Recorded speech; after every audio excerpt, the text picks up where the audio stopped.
Hello नमस्कार, स्वागत आहे तुमचं माझ्या मराठी कथा या यूट्यूब चॅनलमध्ये। तर कथेचं नाव आहे भय कथा। चला तर मग कथेला सुरुवात करूया। हॅलो, हां बोला, कोण बोलतंय? सीमाच्या मोबाईलवर अनोळखी नंबरने आलेल्या कॉलला रिसीव्ह करत म्हणाली, तुमच्या आईची तब्येत खूप गंभीर आहे, तुम्हाला लगेच हॉस्पिटलमध्ये यावे लागेल। हां, कोण बोलताय आपण? आई कुठे आहे? काय झालंय तिला? समोरच्या व्यक्तीचे ते बोलणे ऐकून ती आश्चर्याने विचारू लागली, हे बघा, तुमच्या आईकडे वेळ खूप कमी आहे, आता डॉक्टर सांगून गेलेत, मी पत्ता मेसेज करतोय, तुम्ही लवकरात लवकर या। पण बोलतच तिच्या हातात असलेल्या मोबाईलचा कॉल कट झाला। समोरच्या व्यक्तीचे ते बोलणे ऐकून ती जवळच्या भिंतीचा आधार घेत खालीच बसली। तिच्या हातात असलेल्या मोबाईल खाली जमिनीवर आदळला। समोर एक अनोळखी व्यक्ती तिच्या आईची अवस्था दुरावल्याचं सांगत होता। डोळ्यातील अश्रू काही केल्या थांबत नव्हते। खरं तर ती एका अनोळखी शहरात आपल्या 12x8च्या खोलीत एकटीच राहायची। घरची आर्थिक परिस्थिती हलाखीची असल्याने कॉलेजसोबत एक साधा जॉब करायची। एका अनोळखी शहरात अनोळखी ठिकाणी रूममध्ये एकटेच राहणे हे तिच्यासाठी खूप नवीन होते। घरात फक्त ती व तिची आई हे दोघेच राहत होते। कॉलेजचा पहिला महिना असल्या कारणाने ती आपल्या आईला सोबतीला आणू शकली नव्हती। तिची ही अवस्था ऐकून तिला राहत नव्हतं। आपल्या रूमच्या एका कोपऱ्यात तिचं रडणं सुरू झालं होतं। काही क्षणात तिच्या मोबाईलच्या नोटिफिकेशन ट्यूनने तिचं लक्ष वेधून घेतलं होतं। तशी ती थोडी भानावर आली। पांढऱ्या रंगाच्या बल्बच्या प्रकाशात रूमच्या पांढऱ्या शुभ्र भिंती आणखीनच गडद वाटत चालल्या।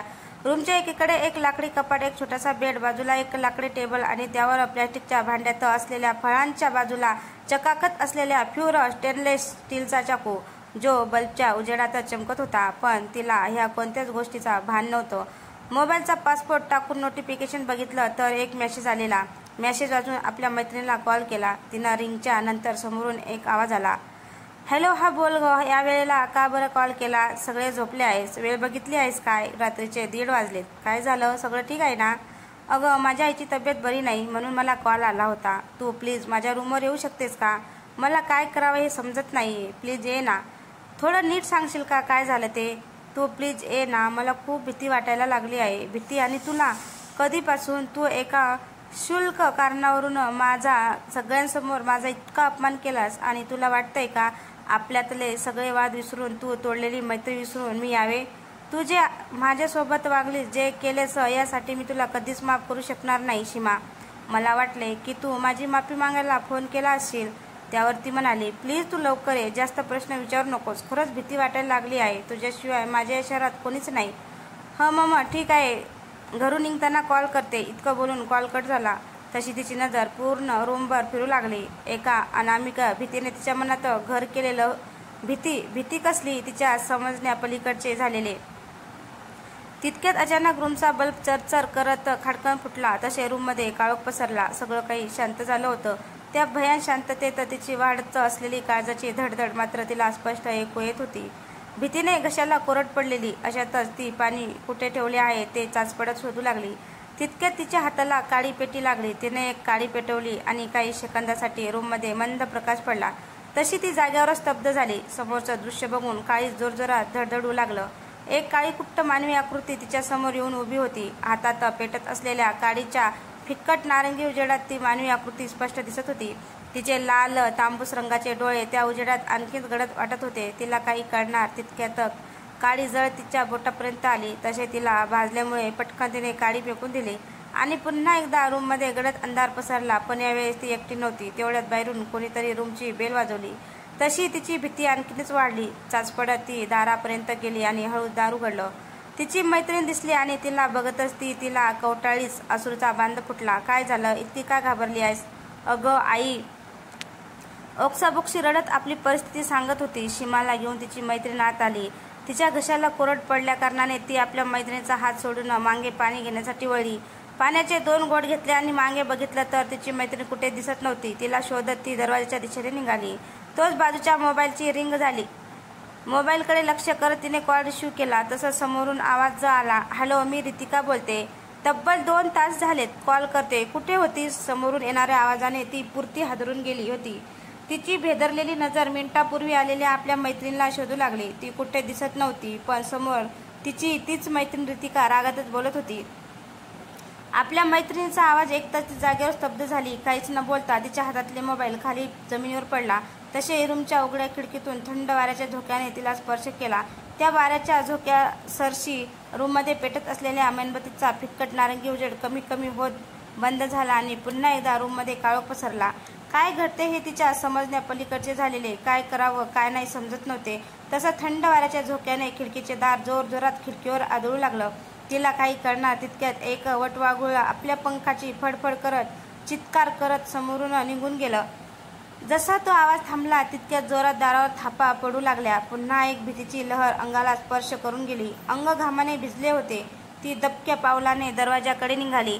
2 पावल समोर निघालीच होती की सारं काही एकदम शांत झालं. सारं काही जोरात खिडकीवर आदळणारा खिडकीचं दार, दरवाजावर पडणारी जोराची थाप, सारं काही आवाज होता तो फक्त वाढत जाणारा तिच्या काळजाच्या ठोक्यांचा. डोक्यात विचारांचा काहूर माजला होता. तिची नजर आता काळोखाने माखलेल्या अंधाऱ्या खोलीत चौफेर फिरू लागली.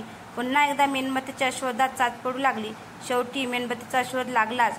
मेणबत्ती हातात घेऊन मेणबत्तीच्या बाजूला असलेली आगपेटीची एक काडी घाईघाईतच पेटवू लागली. मेणबत्तीने पुन्हा एकदा रूम प्रकाशमय केली. मेणबत्ती हातात घेऊन बाजूच्या टेबलावर ठेवली तशी पुन्हा एकदा दरवाजावर थाप पडली. आता तिच्या अंगातील उरलं सुरलं अवसनही गळून पडलं. आश्चर्याने मागे बघत ती उठली आणि ती जागेवरच बेशुद्ध पडली. दुसऱ्या दिवशी सकाळी हे बघा, तुम्हाला त्यांच्यासोबत काय घडले हे मला सांगायलाच हवे, नाहीतर आम्हाला त्यांची मानसिक स्थिती जाणून घ्यावी लागेल.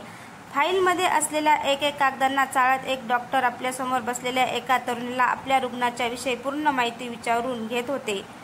डॉक्टर, तिच्याविषयी मला पूर्ण माहिती तर नाही, पण काही महिन्यापूर्वी अगोदर तिच्या एका अपघातात देवाघरी गेली. त्या प्रसंगानंतर ती पुरती हादरून गेली होती.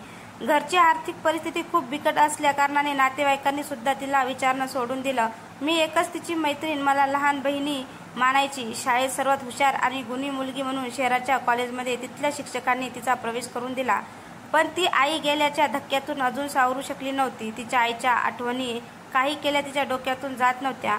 तिचे राहते घर सोडून ती शहरात एक छोटासा जॉब करू लागली आणि इथेच एक रूम भाड्यावर घेऊन राहू लागली. आईच्या आठवणीतून बाहेर पडण्याचा कदाचित हाच एक मार्ग तिने शोधला होता. गेले 2 महिने सगळं काही सुरळीत चाललं होतं, पण काल रात्री 1:30च्या सुमारास तिचा मला कॉल आला आणि पुढे काही बोलणार तोच बाहेरून कोणी आत येण्यासाठी परवानगी मागितली. डॉक्टर ही फाईल, तसं डॉक्टर साहेबांनी फक्त खुणावला आणि एक तरुण डॉक्टरांच्या समोर टेबलावर एक फाईल मांडून निघून गेला. ओ सॉरी, प्लीज आपण सुरू ठेवा. डॉक्टर, काल रात्री मला 1:30च्या सुमारास कॉल आला आणि तिने मला रूमवर बोलावलं. बोलताना ती खूप अस्वस्थ वाटत होती. तब्बल 2 तास मी तिला कॉल करत राहिले, पण तिचा कॉल लागत नव्हता. शेवटी तिचा कॉल लागला, पण ती समोरून काही बोलण्याच्या आतच कॉल कट झाला. न राहून मला तिची काळजी वाटत होती. काल वेळ न पाहता शेवटी काय झालंय हे बघायला मी तिच्या रूमवर गेले. रूमची बेल वाजवली, पण काम करत नव्हती.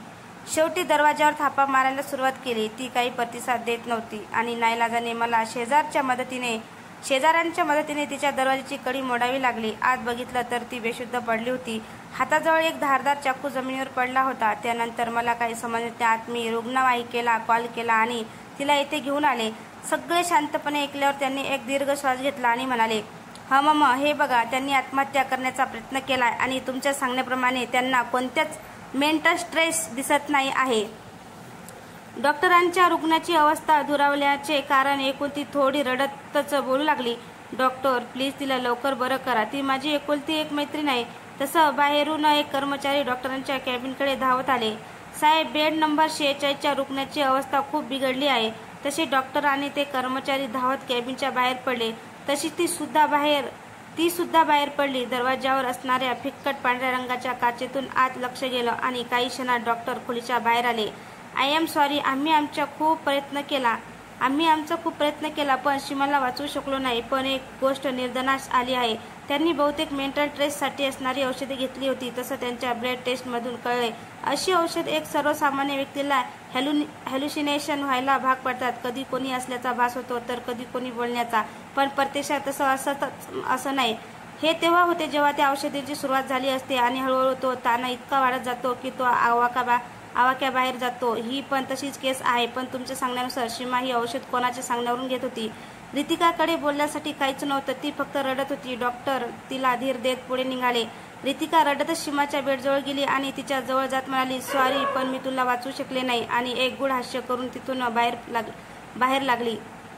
पण सीमाचं निष्प्राण झालेले शरीर भयभीत नजरेने तिच्याकडे पाहत राहिलं. तर मित्रांनो, कथा आवडल्यास कथेला लाईक, कमेंट, शेअर करायला विसरू नका. चॅनलवर कोण नवीन असेल तर चॅनलला सबस्क्राईब करा.